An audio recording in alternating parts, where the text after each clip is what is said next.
Saludos, le doy la bienvenida al resumen semanal de Cubavisión Internacional y le invito a recorrer una parte de la agenda informativa cubana de los últimos días.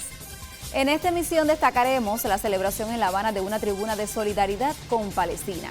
Resaltaremos el Encuentro Nacional de Personas Ciegas y de Baja Visión, un espacio a favor de la inclusión y la accesibilidad de ese grupo de cubanos. Y dedicaremos espacio a homenajear a un imprescindible de la historia cubana, Ernesto Che Guevara. Quédese con nosotros, ya comenzamos.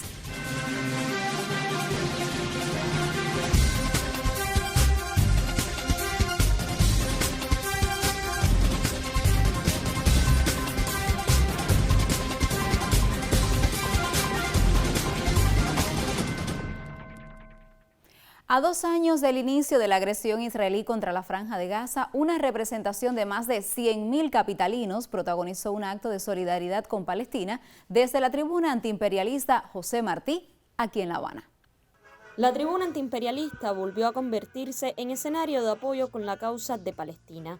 Presidido por el mandatario Miguel Díaz-Canel, el acto reunió a más de 100.000 personas en una jornada marcada por la condena al genocidio israelí contra la Franja de Gaza. No estamos frente a un conflicto, es la continuación de la Nakba que comenzó en 1948, un proyecto colonial de despojo, ocupación y apartheid que se ha perpetuado ante la mirada indiferente de algunos gobiernos del planeta. Resulta imposible hablar de la realidad palestina sin señalar la complicidad histórica del gobierno de los Estados Unidos. Ellos, los supuestos paladines de los derechos humanos y de la democracia, son los mismos que no les tiembla la mano para imponer sanciones y bloqueos. Son los que hoy no sienten ni un ápice de remordimiento por el intento de limpieza étnica y genocidio. El acto de solidaridad se inscribe en un contexto de movilización internacional a 2 años de la agresión sionista contra el enclave palestino y coincide con un momento marcado por el creciente respaldo global al reconocimiento de Palestina como Estado. Liberar a Palestina no es solo una causa nacional, es una lucha contra el sistema que creó al sionismo, que lo alimenta, que lo protege. Es una batalla por la verdad, por la memoria, por la dignidad de todos los pueblos que resisten. Palestina seguirá en pie, aunque intenten someternos 1000 veces, porque la verdadera revolución nunca podrá ser silenciada. Ningún muro, ninguna barrera militar, ni política de deshumanización podrá sofocar el espíritu indomable de un pueblo que lucha por su dignidad. Nuestro pueblo no lucha solo por la liberación por su tierra, lucha por una causa universal. Desde la tribuna también se alzaron las voces de apoyo a Venezuela, rechazando las sanciones unilaterales y las injerencias externas contra su gobierno legítimo, así como el despliegue de fuerzas navales estadounidenses en el Mar Caribe. Denunciamos la presencia militar de los Estados Unidos en el Caribe y los intentos de encontrar excusas para agredir a la hermana República Bolivariana de Venezuela, con cuyo pueblo nos unen estrechos lazos de amor y patriotismo. Exigimos la retirada de esas tropas del Caribe y el respeto a la proclama de América Latina y el Caribe como zona de paz. Desde La Habana, la tribuna antiimperialista volvió a erguirse como faro de dignidad. Cuba reafirmó su compromiso con Palestina y las causas justas en defensa de la vida, la paz y la soberanía de los pueblos. Gisela Soto Navarro, Cubavisión Internacional.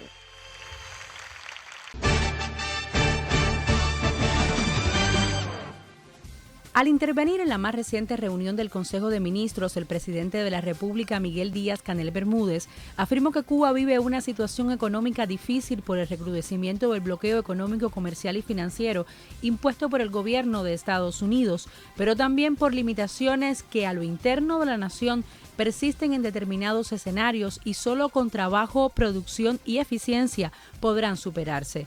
En sus reflexiones que tuvieron lugar a propósito de la presentación del comportamiento de la economía al cierre del mes de agosto, el mandatario se refirió a la necesidad de cumplir con las exportaciones y con su cobro oportuno, así como analizar en profundidad los factores que están incidiendo en su incumplimiento. Al pronunciar la consigna Pioneros por el comunismo seremos como el Che, en el acto realizado en la tribuna antiimperialista de la capital cubana, alumnos, maestros y familiares asumieron el compromiso de ser continuadores de la obra de la revolución impregnada en la pañoleta azul que portan desde este momento los nuevos pioneros. Con las palabras centrales de Chabeli Arencibia Martel, miembro del Buró Nacional y presidenta de la Organización de Pioneros José Martí, se destacó la significación de este paso en sus vidas, pues coincide con el recuerdo de uno de los hombres más buenos y valientes que ha dado nuestra América, el guerrillero heroico Ernesto Che Guevara, con el homenaje a Camilo Cienfuegos, quien también demostró que la lealtad y la sonrisa son fuerzas poderosas. El general de ejército Julio César Avilés Castillo, comandante en jefe de las fuerzas militares del ejército de Nicaragua, fue recibido este miércoles en La Habana en ceremonia militar por el miembro del Buró Político del Comité Central del Partido Comunista de Cuba, general de Cuerpo de Ejército Álvaro López Miera, ministro de las Fuerzas Armadas Revolucionarias. En el mausoleo El Cacahual, el distinguido visitante depositó una ofrenda floral al lugarteniente general del Ejército Libertador Antonio Maceo Grajales y su ayudante, el capitán Francisco Gómez Toro. A una semana de finalizar la campaña de apoyo a Cuba lanzada en agosto último por la Cruz Roja de Vietnam, alcanzó importantes resultados según confirmaron estadísticas dadas a conocer este jueves en Hanoi. Desde su comienzo, el 13 de agosto pasado, la iniciativa recibió más de 2 millones de aportes individuales y colectivos por unos 523 mil millones de dong, más de 19.800.000 dólares a la tasa de cambio de día, tanto a través de la cuenta bancaria habilitada al efecto como por el sistema de la Cruz Roja de provincias y ciudades. Con temas vinculados a la inclusión y el respeto a la diversidad, se desarrolló el 9º Congreso de la Asociación Nacional del Ciego hasta este 9 de octubre.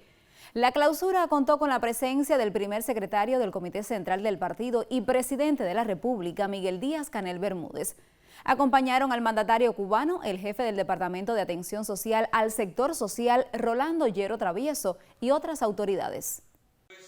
Bajo el lema Inclúyeme, no soy diferente, concluyó en La Habana el 9º Congreso de la Asociación Nacional del Ciego. La jornada clausura contó con la presencia del primer secretario del Comité Central del Partido y presidente de la República, Miguel Díaz-Canel Bermúdez. Durante este último día se dio a conocer el nuevo secretariado nacional de la organización, donde se ratificó a Jorge Luis Cala Ledesma como presidente de la ANSI. Gracias a la obra fundada por nuestro invicto comandante en jefe, a la obra de la revolución y también al papel que han jugado nuestros centros educacionales en nuestras universidades, pues la mayoría de los profesionales que hoy ostentan grados científicos y que son delegados a este Congreso han tenido esa oportunidad gracias a la revolución. Por su labor durante años en la promoción de los derechos de individuos con discapacidad, se le otorgó al presidente Díaz-Canel el bastón de cristal, máxima distinción de la ANSI. Estaremos junto a ustedes luchando por una inclusión efectiva, rompiendo barreras, estereotipos y estigmas, tomando en cuenta que la unidad consolida la inclusión y sin inclusión no podemos lograr la verdadera unidad y aprovechar todo el importante talento que hay en todos ustedes.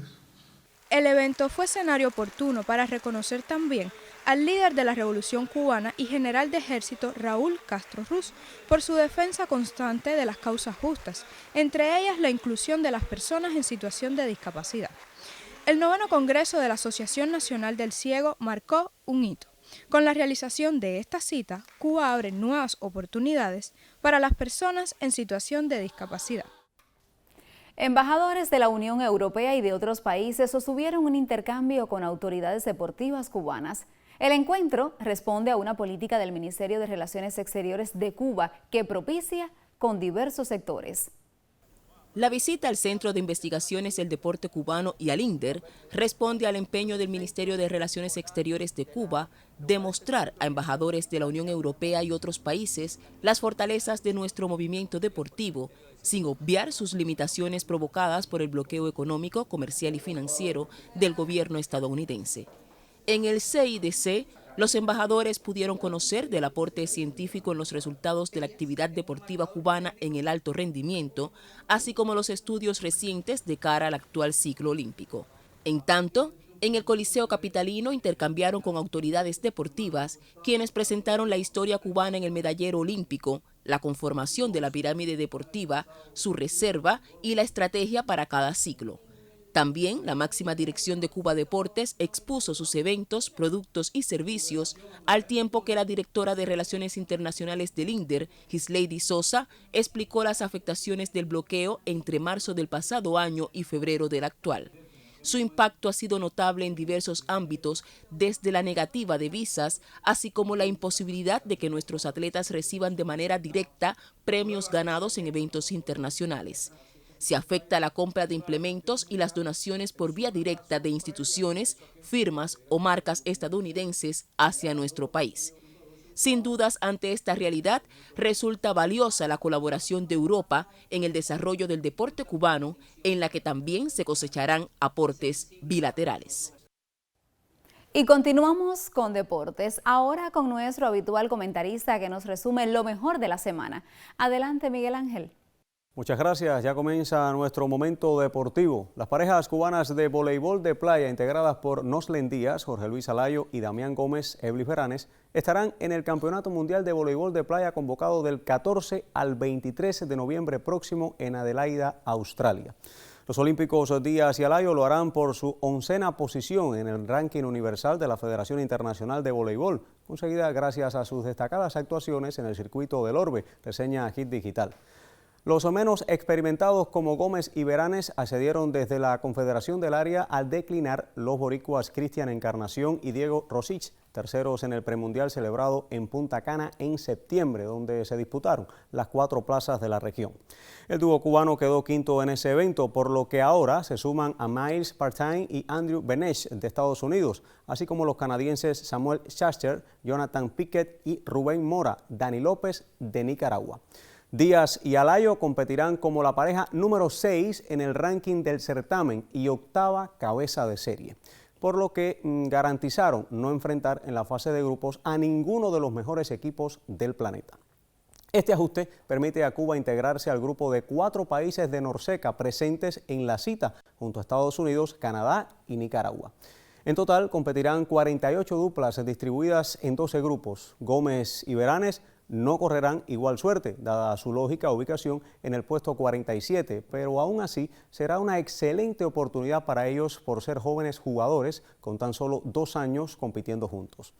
El mejor desempeño de un dúo varonil cubano en citas mundialistas la protagonizaron Álvarez Cutiño y Oney Ramírez, quintos en la edición de Berlín 2005. En aquella versión también el sector femenino dejó huella con un 4º puesto alcanzado por Tamara Larrea y Dalixia Fernández, una actuación que aún se recuerda entre los grandes momentos del deporte cubano. En esta ocasión no tendremos representantes femeninas.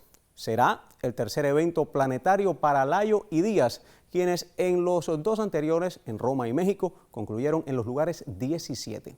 Ahora, después de una temporada 2025 cargada de buenos resultados, esperan mejorar ese puesto en este certamen sumamente exigente. Punto final a nuestro comentario. Hasta pronto. Muchísimas gracias, Miguel Ángel. Nosotros continuamos con otras informaciones. El Hospital Clínico Quirúrgico Hermanos Amejeiras, líder de la asistencia médica especializada en Cuba, realiza cirugías de alta complejidad como los tumores cerebrales con técnicas de mínimo acceso. Han salvado muchas vidas con estos procederes, sin embargo, persisten las limitaciones derivadas del bloqueo estadounidense para acceder al equipamiento e instrumental médico. Las técnicas de mínimo acceso han impactado de forma positiva en la neurocirugía. El Hospital Hermanos Amejeiras posee una amplia experiencia en este tipo de intervenciones. De manera particular, la neurocirugía oncológica mínimamente invasiva supone un reto para quienes tienen en sus manos tan alta responsabilidad. Estas técnicas mínimamente invasivas se basan no solo en hacer una entrada al cerebro a través de pequeños puertos cerebrales. Es también cambiar la filosofía del pensamiento y ese límite que muchas veces tienen los cirujanos de que un gran tumor debe ser extraído a través de un gran agujero, y no es la idea. Ese gran tumor puede ser extraído a través de un pequeño agujero. siempre garantizando los principios oncológicos, que son la máxima resección segura o supramáxima. Eso se puede lograr siempre con todas las herramientas neurooncológicas adecuadas, con la selección del paciente, con las técnicas microquirúrgicas. Con esta técnica y a través de la experticia de estos profesionales de la salud cubana, se han salvado cientos de vidas. Llevamos operados con esta técnica de mínima invasión más de 325 pacientes y con la técnica a través de cirugía brain-port o pequeños puertos cerebrales más de 40 pacientes. La sobrevida pues ha tenido impacto, pues los periodos libres de enfermedad se han alargado independientemente que la histología del tumor siempre influye en la sobrevida. Pero los periodos libres de enfermedad sí se han alargado con estas técnicas y sobre todo la calidad de vida del paciente una vez que terminan la cirugía, la quimio, la radioterapia, la manera en que ellos se reincorporan a la sociedad, pues eso sí se ha logrado muy bien. Esta cirugía de mínimo acceso lleva una serie de instrumental y equipamiento al que Cuba no tiene acceso por las regulaciones del bloqueo de Estados Unidos. Pero hay pacientes que esperan y en estos salones la misión es salvar vidas. Ante las limitaciones han tenido que reinventarse. No es menos cierto que el bloqueo pues también nos ha agredido desde el punto de vista médico, pues los sets de cirugía brain-port se cotizan en el mercado entre 8.000 y 15.000 euros. El servicio ha logrado pues crear todo un set a través de jeringuillas que son adaptables para cada tipo de lesión y para cada tipo de abordaje, en este caso que es la cirugía de brain-port, que cuestan solo 4 centavos. Y si ponemos en una balanza 15.000 euros contra 4 centavos y que son personalizadas para cada paciente, pues el ahorro que se logra es inmenso. Resultados de trabajo que fueron socializados durante el Simposio Internacional de Neurooncología Pediátrica y de Adultos Hispano 2025, celebrado recientemente en nuestro país.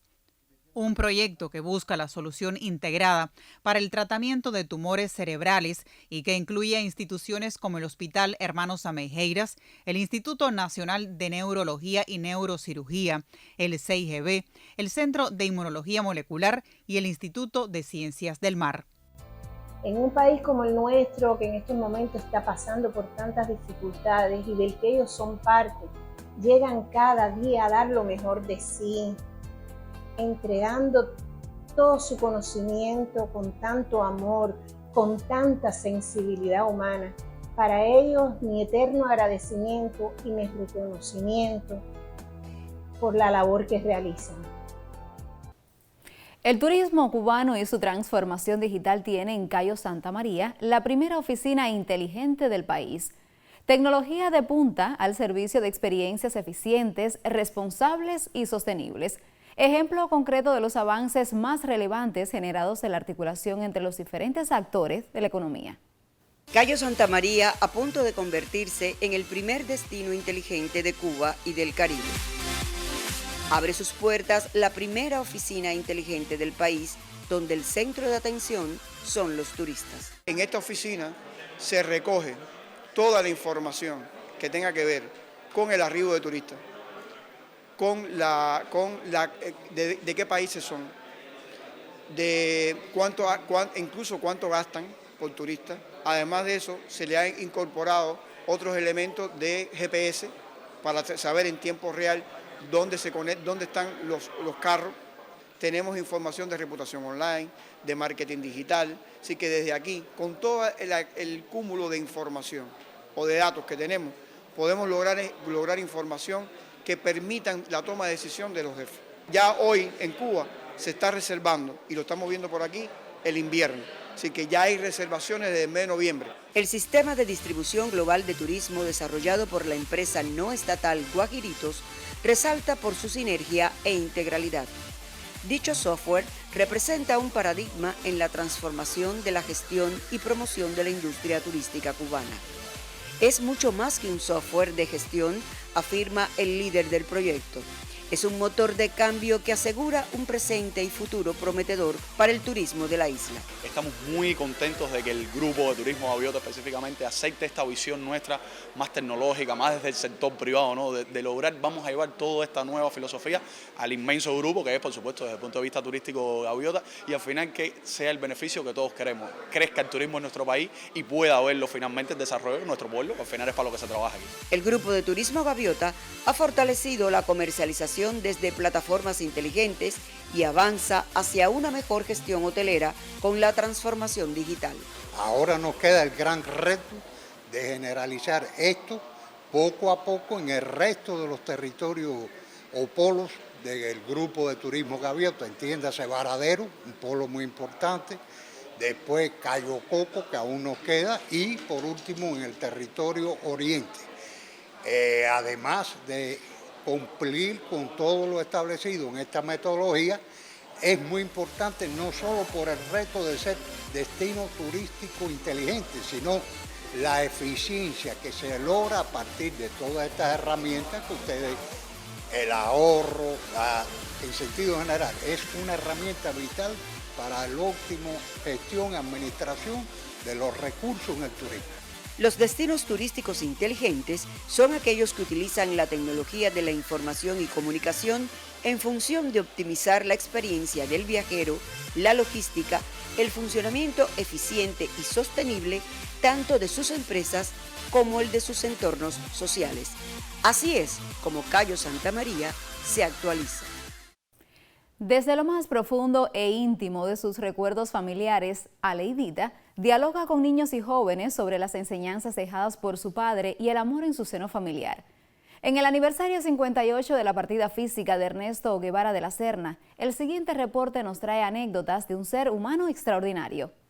Hablar de lo más íntimo de su familia, de su madre Aleida y de su padre Ernesto, emociona a esta cubana hasta la médula. Doctora en pediatría, tiene una especial empatía con los niños y jóvenes. Heredado y aprendido, posee el don de la comunicación. Con palabras sencillas habló a los estudiantes y profesores de la Escuela Militar Camilo Cienfuegos de Capdevila en la capital. Recuerdos propios e historias contadas por sus cercanos que dicen del profundo amor del Che por la familia. Y me puse a pensar y a buscar en mi memoria pequeños recuerdos como flash, ¿no? Y hay uno que es para mí muy hermoso, porque esa noche mi mamá nos lleva a visitar a un amigo de mi papá, el viejo Ramón. Y nos dijo que era un español. Él tenía una prótesis sobre sus dientes y por eso se fiaba al hablar. Me caigo y me doy un golpe en la cabeza con una mesa de mármol rosada. Siempre digo el color porque nunca se me olvidará. Y fue un cocotazo enorme. Entonces imagínense, el chichón acababa de comer. Mi papá me toma en sus brazos, me palpa, me revisa, porque no es solamente médico, es mi papá, ¿no? Y lo está haciendo con todo el amor del mundo. Pero yo no estoy acostumbrada a eso. Y al rato, cuando ellos dos están tratando de hablar, yo empiezo a darle vuelta a mi mamá y a decirle un secretico, te tengo que decir un secretico. Y a plena voz le he dicho, mamá, yo creo que este hombre está enamorado de mí. Y aquello fue tremendamente duro para él, porque acuérdense, él no podía decir, no me podía explicar por qué yo sentía eso. Pero cuando yo llego a los 16 años y recuerdo esa anécdota, entonces yo pensé, bueno, mi papá realmente me amaba, porque para que un niño pequeño sienta eso, tiene que haber una conexión extraordinaria. Y fue una de las cosas que me ayudó a comprender que a pesar de no haber tenido el privilegio de tenerlo cerca toda mi vida, había tenido el privilegio de tener un padre único, muy especial y con una gran capacidad para amar. Porque si no hubiera tenido esa capacidad para amar, no hubiera dado su vida por otro pueblo.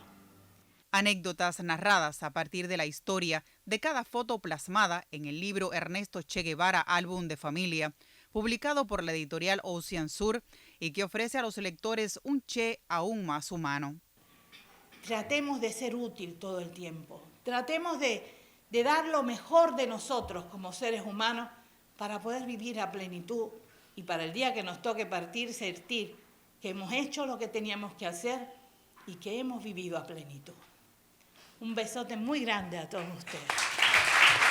Al encuentro con integrantes de la compañía de teatro infantil La Colmenita fue la hija del guerrillero heroico.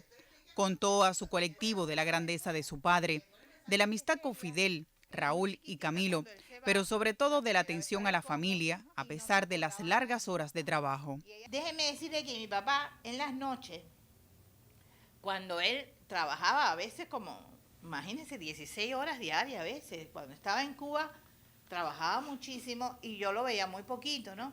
Entonces, ¿qué hacía? Yo era la hermana mayor, ¿no? Me acostaba con mi mamá en la cama y le decía, yo te acompaño, mamá. Entonces, él cuando llegaba del trabajo, me tomaba en sus brazos y me llevaba a mi cuarto, que era un pasillito así, ahí estaba mi cuarto.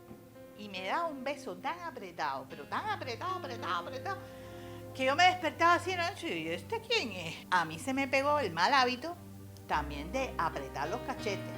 Esas fotos muestran que yo hacía lo mismo con mi papá, mira, cuando tenía 4 añitos, ¿ves? Que lo estoy apretujando todo así, ¿ah? Esta es muy linda también para mí, porque ahí estoy con Fidel cuando tengo también como 3, 4 años, me llevaban a la Plaza de la Revolución y ahí me cargaban entre los dos. Una vida entregada a las causas justas en cualquier parte del mundo y una familia a la que amó profundamente. El Che Guevara vive en cada uno de los recuerdos de su hija Aleida, en este álbum de familia y en los niños y jóvenes que hoy escucharon historias más cercanas de un héroe. Cada mañana, cada día, cada frase es la consigna de